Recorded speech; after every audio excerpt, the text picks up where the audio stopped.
ETF index mutual funds నేర్చుకుని stock మార్కెట్లో రాణించాలనుకుంటున్నారా? వెంటనే ఈ నెంబర్కి కాల్ చేయండి.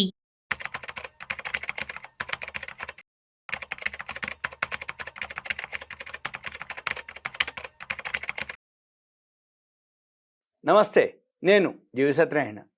ఇప్పుడు వచ్చిన కథలు రెండు ఉన్నాయి. అదృష్టం అంటే అతడిదే అని ఒక ఆర్టికల్ రావటం జరిగింది పేపర్లో. అదేంటిది అంటే జేఎస్డబ్ల్యూ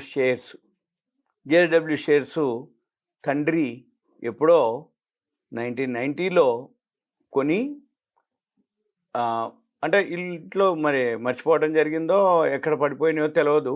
ఇల్లు సదిరేటప్పుడు 30 ఏళ్ల తర్వాత వాళ్ళ కొడుకు మరి ఇల్లుని సదురుతుండ్రో షిఫ్ట్ అవుతుండ్రో లేకపోతే ఇంకేదైనా జరుగుతున్న టైంలో అవి బయటికి రావటం జరిగింది. అతన్ని రాత్రి అప్పుడు ₹1,00,000 పెట్టుబడి పెడితే ఇప్పుడు అవి కోట్లలోకి వచ్చినాయి. అదేంటిదో చూద్దాం. 30 ఏళ్ల క్రితం ఒక అతను కర్ణాటకకు చెందిన వ్యక్తి. అతను 1990లో అంటే హర్షద్ మెహతా ఆ టైం 92లో హర్షద్ మెహతా స్కామ్ జరిగింది. షేర్ మార్కెట్ అంటే అప్పటికి ఇంకా ఎవరికి కొత్తగా ఐడియా లేని రోజుల్లోనే ఒక 1990లో ₹1,00,000 పెట్టి జేఎస్డబ్ల్యూ షేర్లు కొనటం జరిగింది. 30 ఏళ్ళు గడిచిపోయింది. ఆ షేర్లు ఆయన దగ్గర అలానే ఉన్నాయి. వాళ్ళ అబ్బాయి చూడటం జరిగింది. వాటి వాల్యూ చూస్తే ₹1,00,000 ఒక వారం క్రిందట, ఇది పేపర్లో ఏదైతే న్యూస్ వచ్చిందో ఆ టైంకి ఆయన చూసుకునే టైంకి అది 80 కోట్లుగా ఉండటం జరిగింది అని చెప్పేసి ఆయన సోషల్ మీడియా ద్వారా చెప్పుకోవటం జరిగింది కొడుకు.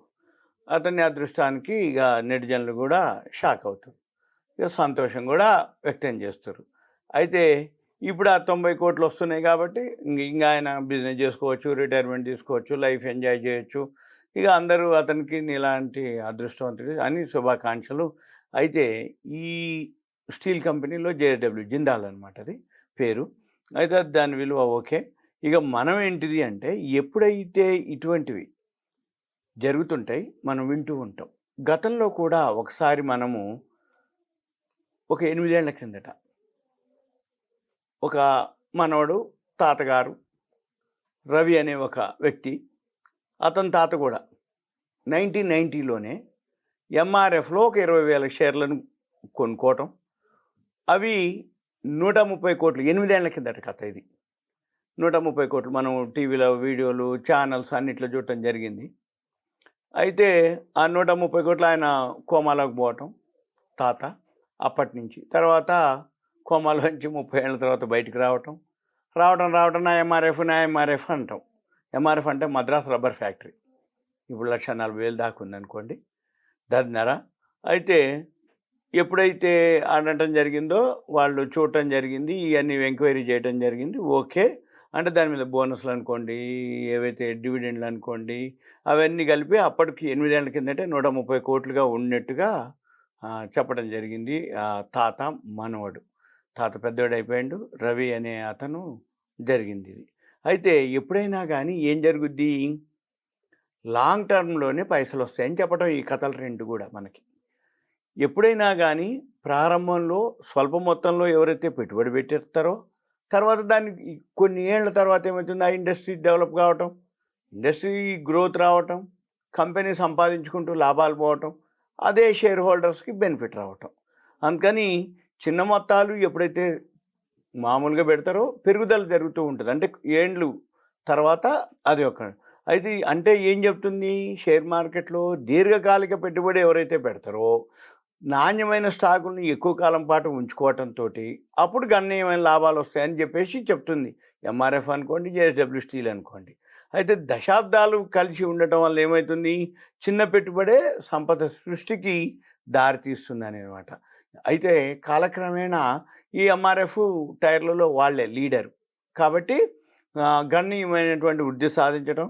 20,000 విలువే 1990లో ₹20,000 పెట్టుబడి పెట్టింది 8 ఏళ్ల కిందట. ఇప్పుడు మనం 2025లో ఉన్నాం. అంటే 8 ఏళ్ళు అంటే 2017 ఆ టైంలో అప్పటికే 130 కోట్లుగా చెప్పడం జరిగింది. అంటే ఏంది, దీనివల్ల ఏం తెలుస్తుంది, ఎవరైతే షేర్ మార్కెట్ ఉందో రాత్రి రాత్రి రావు, ఇంట్రాడే వాళ్ళకి రావు.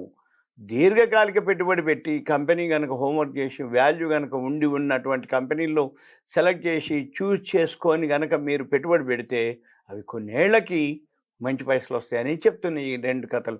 అంతే తప్ప వేరే ఉద్దేశం కాదు, వేరే అనేది కాదు. ఇటువంటి ఎప్పుడైనా అంటే ఈ షేర్ మార్కెట్లో ఎప్పుడైనా కానీ దీర్ఘకాలిక దృక్పథం ఉండాలి అనేది ప్రాముఖ్యత అనమాట. దానికి కోసం మీకు ఒకసారి గుర్తు చేస్తున్నాం. ఈ మధ్య ఎంఆర్ఎఫ్ మర్చిపోయారు, అది జరిగింది మర్చిపోయారు. మళ్ళీ ఇప్పుడు ఈ మధ్య జేఎస్డబ్ల్యూ స్టీల్ తోటి మళ్ళీ న్యూస్ రావడం జరిగింది, పేపర్లో అన్నిట్లో వచ్చింది. మీకు ఒకసారి దాని కథ గురించి చెప్పి మీరు లాంగ్ టర్మ్ ఇన్వెస్టర్లు కనుక అయితే మంచి కంపెనీలు కనుక సెలెక్ట్ చేసుకుంటే మీరు కాకపోయినా మీ తరం తర్వాత వాళ్ళకి మనము ఏదైతే బంగారం, జాగలు, ఇల్లు, వస్తువులు, ఆస్తులు ఎట్లయితే ఇస్తామో షేర్లు కూడా మంచి కంపెనీ షేర్లను కనుక మనం కొనిచ్చి ఇస్తే అవే ఆస్తుల కింద వాళ్ళకి ఉపయోగపడతాయి. వాళ్ళు కొనే టైంకి చాలా రెట్లు ఎక్కువ ఉంటుంది. తరం మారిపోయింది అంటే కొన్ని వందల రెట్లు పెరుగుతాయి. కాబట్టి మనము ఇప్పుడు వాల్యూ ఉన్న స్టాక్స్ని చూసుకొని మనము అటువంటి స్టాక్స్ని మనం కనుక కొనిచ్చిగలక అయితే అప్పుడు మనము ఒక విధమైన అంటే ఉదాహరణకి అంటే మనం మన తర్వాత తరానికి వాళ్ళకి క్యాష్ ఎలా ఇస్తామో, ఆస్తులు ఎలా ఇస్తామో, షేర్లను కూడా మంచి కంపెనీ షేర్లని ఇవ్వటం అనేది ఒక మంచిది అనేది అనమాట. అంటే బంగారం ఎట్లయితే ఇస్తామో జాగలు, ఇల్లు ఇది కూడా ఇవ్వాలి. అప్పుడు మంచి కంపెనీలు కనుక సెలెక్ట్ చేసి ఇవన్నీ మీకు అవేర్నెస్ ఎడ్యుకేషన్ మాత్రమే, ఓన్లీ ఇన్ఫర్మేషన్ మాత్రమే.